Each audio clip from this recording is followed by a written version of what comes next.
देखिए, ये गलत फहमी है कि पूरे कानून के संबंध में कोई स्टेटमेंट जो है सॉलिसिटर जनरल ने दिया हो। स्टेटमेंट केवल बहुत ही सीमित है और दो बातों पर है। पहला कि जो वक्फ काउंसिल है और वक्फ बोर्ड है, उसमें दो नॉन मुस्लिम्स को नियुक्त करने का प्राविधान किया गया है। उस प्राविधान को हम अगली 5 मई तक लागू नहीं करेंगे, ये पहला है। और दूसरा ये है कि जो वक्फ रजिस्टर्ड है पहले से ही या नोटिफाइड हैं गैजेट में, उनकी उनकी उनके स्टेटस को, उनकी स्थिति को बदला नहीं जाएगा। तो जहाँ तक ये दूसरा स्टेटमेंट है, ये तो संसद में माननीय गृह मंत्री ने स्वयं कह दिया था कि ये कानून जो है पूर्वकालिक नहीं है, ये जिस तारीख को गजट हुआ है उस तारीख से आगे लागू होगा। तो अर्थात ये कि जो पूर्व में वक्फ रजिस्टर हो चुके हैं, नोटिफाइड हो चुके हैं, उनके स्थिति में कोई अंतर नहीं आने वाला है, मगर आगे से जो वक्फ बाय यूज़र है वो एबॉलिश कर दिया गया है।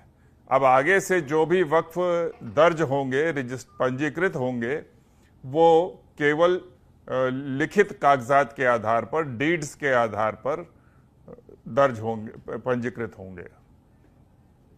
तो बड़ा सीमित है, कोई स्टे नहीं हुआ है सुप्रीम कोर्ट के द्वारा। अर्थात ये कि पूरा कानून लागू है सिवाय जो 2 व्यक्तियों की नियुक्ति का है। और वैसे भी 2 व्यक्तियों की नियुक्ति अभी इतना शीघ्र नहीं होने वाली है, क्योंकि तमाम जगहों पर बोर्ड जो है वो वैसे ही काम कर रहे हैं। जब उनका कार्यकाल समाप्त होगा तत्पश्चात ही जो है वो बनाए जाएंगे। इसलिए संक्षेप में कोई स्टे नहीं हुआ है, वक्फ का कानून पूरी तौर से लागू हो चुका है। और केवल ये 2 जो बातें कही गई हैं, और वो भी कोई नई नहीं हैं, वो संसद में पहले ही गृह मंत्री जी ने उसका बताया था।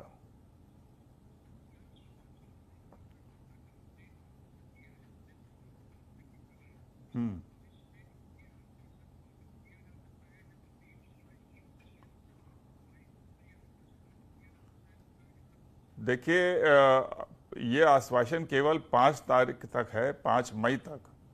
5 मई को उसके पहले हम जो यूनियन है, यानी केंद्र सरकार है, वो अपना पूरा प्रतिपक्ष काउंटर एफिडेविट दायर करेगी। और जो पिटिशनर है फिर वो, उनको 5 दिन का समय है जवाब लगाने के लिए।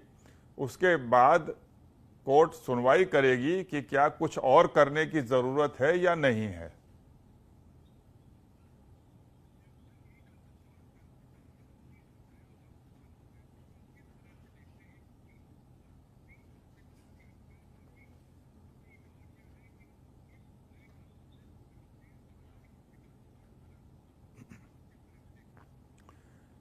मेरी समझ से मुस्लिम लोगों के जो संवैधानिक अधिकार हैं, मूल रूप से अनुच्छेद 25 और 26 के तहत या अनुच्छेद 14 के तहत, उस पर कोई कुप्रभाव नहीं पड़ता है। ये बड़ा ऐतिहासिक कानून बना है और इसका बहुत ही दुरुपयोग हो रहा था।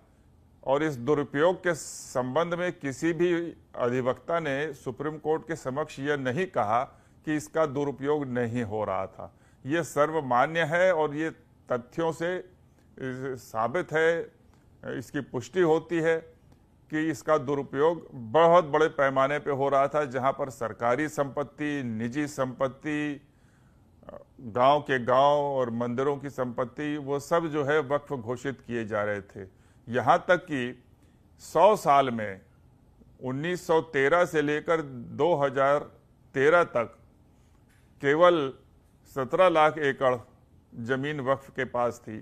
मगर जो 2013 में कांग्रेस के शासन में चुनाव के ठीक पहले सितंबर 2013 में संशोधन किया गया, उससे उन्होंने जो लिमिटेशन पीरियड था वो पूरा हटा दिया, तमाम बातों को इतना लचर कर दिया कि आप पाएंगे कि 2013 से 2023 के दरमियान ये जमीन की संख्या वक्फ की अब 38 लाख एकड़ हो गई है।